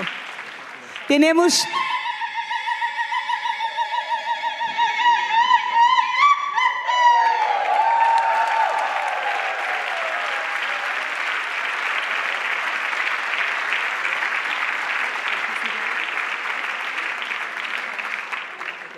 Tenemos solo Isabel en representación de todo el grupo y después os dejamos ir tranquilas y tranquilos. Antes solo dar un mil esker benetan a equipa técnica que nos ha acompañado, nos ha hecho la luz.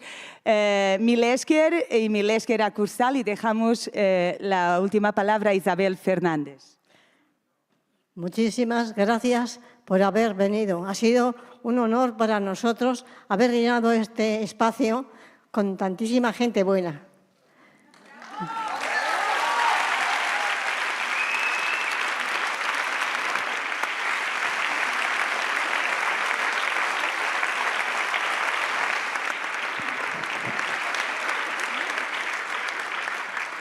Bueno, eskerrik asko. Agur.